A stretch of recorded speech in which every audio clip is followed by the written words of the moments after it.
Hello everyone, welcome back on the study portal of Sri Mahavir International School, Rainwal. I hope you all are well at your home and also doing studies on time. So today we will discuss about the departmental undertakings. It's a public sector form. So departmental undertaking, this is the oldest and most traditional form of organizing public enterprises. And this is the oldest and most traditional form of organizing public enterprises. These enterprises are established as a departments of the ministry, are considered part of an extension of the ministry itself. The government functions through these departments and the activities performed by them are an integral part of the functioning of the government. So they have not been constituted as autonomous or independent institution, and as such are not independent legal entities. They act through the officers of the government and its employees are government employees. These undertaking may be under the central or the state government and the rules of central or state government are applicable. Examples of these undertaking are railways, post, telegraph department, defence department, ये सब किस में आते हैं? Government of India के अंदर आते हैं. स्टेट या सेंट्रल गवर्नमेंट ही इनको क्या करती है? कंट्रोल करती है. गवर्नमेंट ऑफ इंडिया के अंदर आते हैं, इनका सेपरेट एंटिटी नहीं होती, इनकी खुद की अलग से कोई पहचान नहीं होती है, गवर्नमेंट के थ्रू इनकी पहचान होती है. So the departmental undertaking is the oldest and most traditional form of organising public enterprises and are established as departments of the ministry and are considered part of an extension of the ministry itself. Sorry, okay. So the activities performed by these departments are an essential part of the functioning of the government because the government functions through these departments. Again I repeat, the activities performed by these departments are an essential part of the functioning of the government because the government functions through these departments. Next is they do not have any independent legal entity or have been established as autonomous or independent institutions. They do not have an independent legal entity. Next is these undertakings may be under the central or the state government and the rules of central or state government are applicable and conduct their activities through officers of the government. Again I repeat, these undertakings may be under the central or the state government and the rules of central or state government are applicable and conduct their activities through officers of the government. Next is the employees of these undertakings are considered to government employee. A few of examples of these undertakings are railways, post, telegraph department and defense हो गया, ठीक है. Now features of departmental undertaking. So the main characteristics of the departmental undertakings are as follows. The funding of these हम बोल सकते हैं the financed through government treasury, financed through government treasury.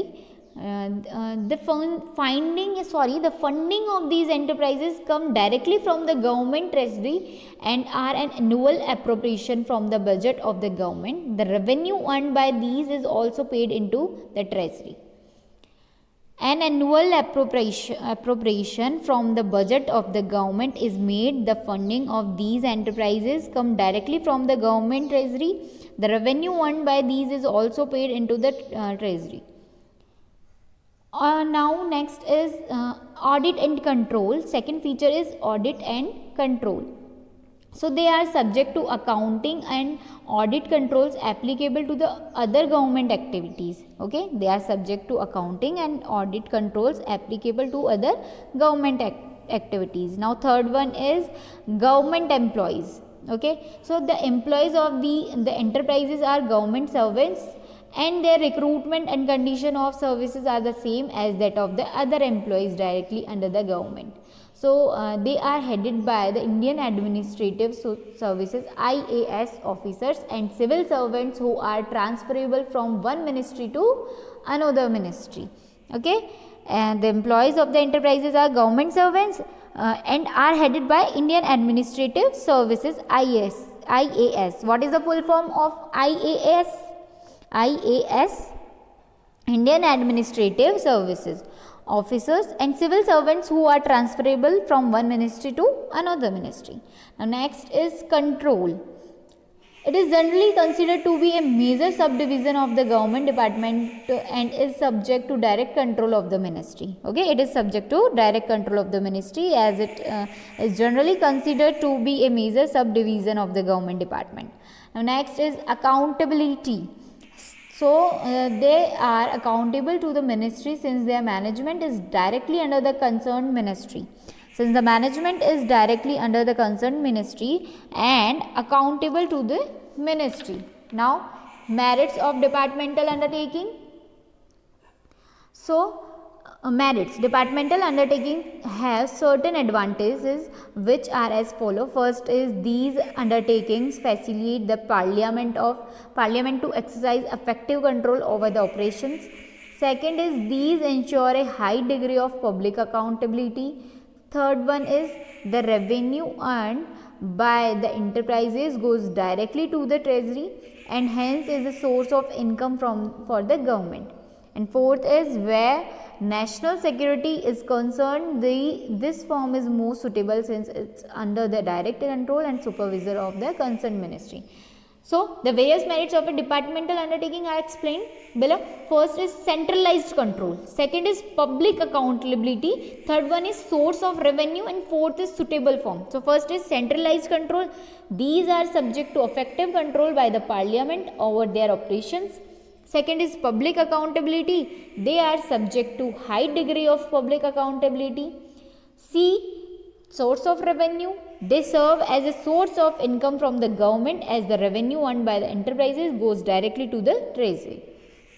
Last is suitable form. It is the most suitable form of organization where national security is concerned since it is under the direct control and supervision of the concerned ministry. तो होता क्या है, फरवरी में आपके पास में budget आता है तो रेलवे के लिए भी या फिर जो भी इंडिया गवर्नमेंट जो भी है इनके अलग से क्या होता है, उनका बजट कि भाई इतना अमाउंट आपको मिलेगा, रेलवे को इतना अमाउंट मिलेगा.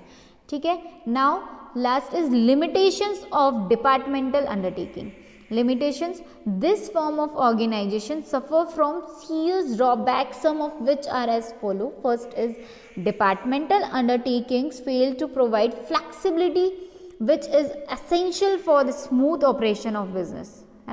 Second is the employees or heads of departments of such undertakings are not allowed to take independent decision without the approval of the ministry concerned. This leads to delays in matters where decisions are required. Third is these enterprises are unable to take advantages of business opportunities.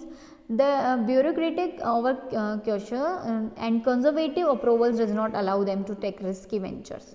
There is red tapeism in day-to-day activities, operations, and no action can be taken unless it goes through the proper channels of authority. Next is there is a lot of political interference through the ministry. Yes, these organizations are usually incentives to consumer needs and do not provide adequate services to them. Adequate means sufficient. So, limitation of departmental undertaking में first is lack flexibility. ठीक है. Second is delay in decision making. Third is limited scope. Fourth is red tapeism, and fifth is political interference, and fifth is incentives. So first is lack flexibility. Now departmental undertaking में हम first देखते हैं lack flexibility. The operations of a departmental undertakings may not be smooth due to lack of flexibility. Next is delay in decision making. There may be delays in matters where decisions are required as the decisions cannot be taken by the employees or heads of departments independently without the approval of the ministry concerned. Now next is limited scope. As the bureaucratic or the conservative approval does not allow them to take risky ventures, these enterprises are unable to take advantages of business opportunities. Since no action can be taken unless it goes through the proper channel of authority, they are working red tapeism in day-to-day operations. Political interference. There is a lot of political interference through the ministry. Incentives. These enterprises do not provide adequate service to consumers as they are usually incentives to their needs. So basically departmental undertaking में क्या होता है, ये completely किसके under control होता है, government, Indian government के under control होता है. सो मैं एक बार वापस आपको रिपीट कर देती हूँ, थोड़ा सा आपको डिस्क्राइब कर देती हूँ कि डिपार्टमेंटल अंडरटेकिंग क्या है. So departmental undertaking is the oldest and most traditional form of organizing public enterprises and are established as departments of the ministry and are considered part of or an extension of the ministry itself. The activities performed by these departments are essential part of the functioning of the government because the government functions through these departments. They do not have any independent legal entity or have been established as autonomous or independent institutions. These undertakings may be under the central or the state government and the rules of these central or state government are applicable and conduct their activities through officers of the government. The employees of these undertakings are considered to government employee. A few of examples of these undertakings are railway, post, telegraph, defense academy, defense and many more. Features of departmental undertaking is first is finance through government treasury. Second is audit and control. Third is government employees. Fourth is control. Fifth is accountability. Now merits of departmental undertaking. First merit is centralized control. Second is public accountability. Third is source of revenue. And fifth is suitable form. Now limitations of departmental undertakings. First is lack flexibility. Second is delay in decision making. Third is limited scope. Fourth is red tapeism. Fifth is political interference. And last is incentives.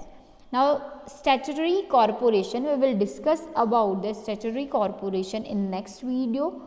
Thank you and have a nice day to all.